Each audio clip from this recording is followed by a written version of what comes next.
नमस्कार विद्यार्थियों, आज की वीडियो में हम श्रम विभाजन और जाति प्रथा के अगले अंश का अध्ययन करेंगे।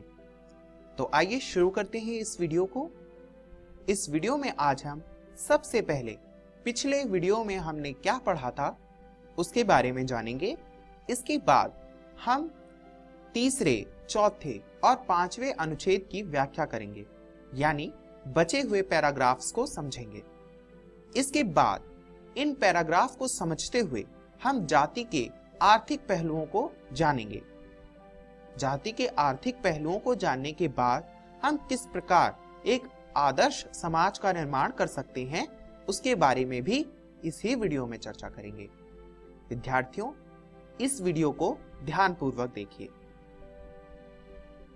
पिछले वीडियो में हमने श्रम विभाजन और जाति प्रथा के पहले 2 अनुच्छेदों का अध्ययन किया था। इसके बाद हमने कुछ प्रश्न पूछे थे। प्रश्न थे कि जाति प्रथा और श्रम विभाजन क्या है। जाति वह व्यवस्था है जिसके आधार पर लोगों को ऊंच नीच के आधार पर बांट दिया जाता है, और श्रम विभाजन वह व्यवस्था है जिसमें काम का बंटवारा समाज में लोगों की रुचि के अनुसार किया जाता है। श्रम विभाजन और श्रमिक विभाजन में क्या अंतर होता है? श्रम विभाजन काम के बंटवारे से संबंधित है, किंतु श्रमिक विभाजन काम के आधार पर लोगों के बंटवारे पर आधारित है। और हमने जाति प्रथा के दोषों का भी उल्लेख किया था। जाति प्रथा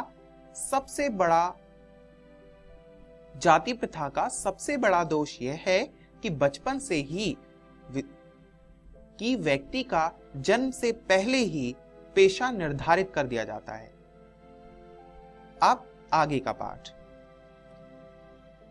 स्क्रीन पर देखिए। आपको इस पाठ का अगला अनुच्छेद दिखाई दे रहा है। यह है अनुच्छेद संख्या 3। डॉक्टर आंबेडकर इस अनुच्छेद में बताते हैं कि जाति प्रथा जो है वह दोषपूर्वक पेशे का पूर्व निर्धारण ही नहीं करती, बल्कि जीवन भर के लिए उसमें बांध देती है, और इससे ऐसी स्थिति उत्पन्न होती है कि लोग भूखे मरने लग जाते हैं। इसका उदाहरण देते हुए वे कहते हैं कि भारतीय उद्योगों में निरंतर परिवर्तन होता रहता है। क्योंकि उद्योगों में परिवर्तन हो रहा है, इसीलिए पेशे में भी परिवर्तन होगा।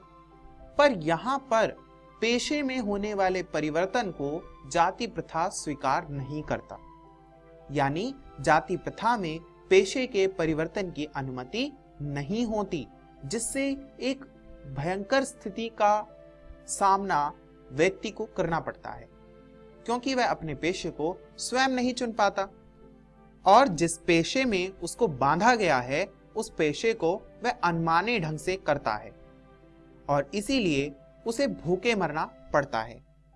यही जातिवाद का सबसे बड़ा दोष आंबेडकर को लगता है। वे कहते हैं कि जाति प्रथा पेशे को बदलने की अनुमति नहीं देता, और इससे समाज का विकास होने की बजाय समाज का ह्रास हो रहा है। इसीलिए जाति प्रथा का समर्थन अब छोड़ देना चाहिए। आइए अब अगला अनुच्छेद देखते हैं। विद्यार्थियों, स्क्रीन पर इस पाठ का अगला अनुच्छेद है। डॉक्टर आंबेडकर कहते हैं कि यदि हम श्रम विभाजन को जाति प्रथा की दृष्टि से देखें तो भी इसमें बहुत से दोष होंगे। जाति प्रथा में कोई भी व्यक्ति अपनी इच्छा के अनुसार अपना पेशा नहीं चुन सकता। यही इसका सबसे बड़ा दोष है, क्योंकि इसमें व्यक्ति की अपनी इच्छा नहीं होती। उदाहरण के लिए, यदि आपका जन्म होने से पहले ही समाज इस बात का निर्धारण कर दे कि आप बड़े होकर एक इंजीनियर बनेंगे, किंतु आप बड़े होकर एक डॉक्टर बनना चाहते हैं, ऐसी स्थिति में आप क्या बेहतर बन पाएंगे, एक डॉक्टर या एक इंजीनियर? बिल्कुल सही, आप अपनी इच्छा से एक अच्छे डॉक्टर बनना चाहेंगे। ऐसी स्थिति में लोगों के मन में कार्य के प्रति अरुचि उत्पन्न होती है, यानी अगर आप जबरदस्ती एक इंजीनियर बनेंगे तो आपका मन उस इंजीनियरिंग में नहीं लगेगा, क्योंकि आपका मन तो डॉक्टर बनने में लगेगा, वह आपके लिए एक रुचि का विषय होगा, आप उसे ज्यादा अच्छे से कर सकते हैं। इसी बात का उल्लेख डॉक्टर अंबेडकर करते हैं। वे कहते हैं कि आर्थिक स्थिति पर अगर हम विचार करें तो हम पाएंगे कि लोग अरुचि से इस काम को करते हैं, वह अपनी आवश्यकताओं को पूरा नहीं कर सकते, वह गरीबी और उत्पीड़न से ग्रस्त हो जाते हैं। और गरीबी और उत्पीड़न ही इस समाज का सबसे बड़ा दोष नहीं है। इस समाज का सबसे बड़ा दोष ये है कि अरुचि पूर्वक किसी काम को करने के लिए विवश करना, यही इस समाज का सबसे बड़ा दोष है। आगे डॉक्टर अंबेडकर कहते हैं कि ऐसी स्थिति में, यानी जहां पर व्यक्ति को अपने काम को खुद चुनने का अधिकार ना हो, वहां पर जो काम होगा वह सही नहीं होगा। लोग उस काम को अरुचि से करेंगे, और अरुचि से अगर किसी काम को करेंगे तो सबसे बड़ा नुकसान ये होगा कि लोग उस काम को टालते रहेंगे, यानी ठीक से नहीं करेंगे, उनका दिल उसमें नहीं लगेगा।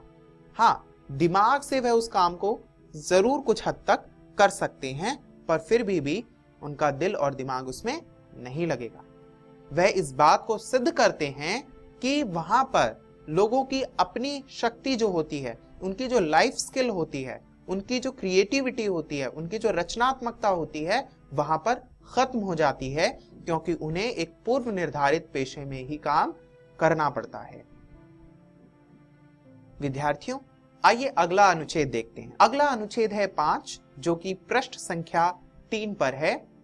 इस अनुच्छेद में लेखक बताता है कि इस समस्या को हल करने के लिए इसके रचनात्मक पहलू पर विचार करना चाहिए, यानी इसको कैसे सुधारा जा सकता है, इस पर विचार करना चाहिए। क्योंकि लेखक ने अब तो जाति प्रथा की बहुत सारी खामियों को बताया, बहुत सारे दोष को बताया और उसका वर्णन किया, उदाहरणों से स्पष्ट किया। अब वह इसका समाधान भी बताना चाहता है। वह कहता है कि यदि हमें जाति प्रथा के इन दोषों को समाप्त करना है तो हमें एक आदर्श समाज बनाने के लिए स्वतंत्रता, समता और भाईचारे का निर्माण करना चाहिए। अब विद्यार्थियों, स्वतंत्रता तो आपको पता ही है, आजादी। आजादी अपने पेशे को स्वयं चुनने की, और उस पेशे में समता यानी समानता का अधिकार पाने की। और वह कब होगा? जब लोगों में भाईचारा होगा, जब कोई किसी को हे दृष्टि से नहीं देखेगा, कोई किसी को नीच नहीं समझेगा, सब अपने आप को एक स्तर पर समझेंगे, तो उस स्तर पर भाईचारा बनेगा और भाईचारे से भी यह स्थिति उत्पन्न हो सकती है। और ऐसी स्थिति में किस व्यवस्था का निर्माण होगा? याद कीजिए, यह भाषण कब लिखा गया था? बिल्कुल सही, 1935 में, और प्रकाशित 1936 में हुआ। उस समय भारत में लोकतांत्रिक समाज बनने की पृष्ठभूमि तैयार हो रही थी। इस स्थिति का निर्माण होता है तो भारत में लोकतंत्र स्थापित होता है।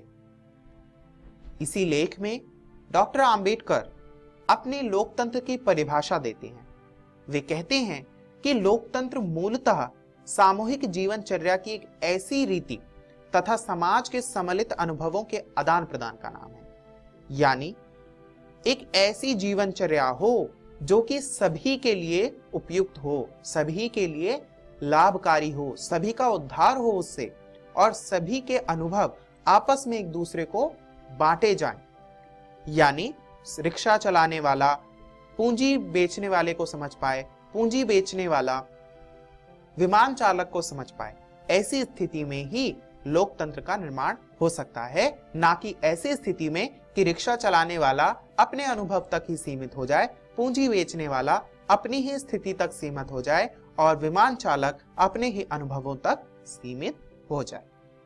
तो विद्यार्थियों, ये था ये पूरा निबंध जिसमें आंबेडकर ने जाति प्रथा और श्रम विभाजन के विभिन्न पहलुओं पर विचार किया। आज की इस वीडियो में हमने तीसरे अनुच्छेद, चौथे और पांचवें अनुच्छेद को पढ़ा और साथ ही समझा। विद्यार्थियों, आपसे उम्मीद है कि आप घर से इस पाठ को पढ़कर आए होंगे।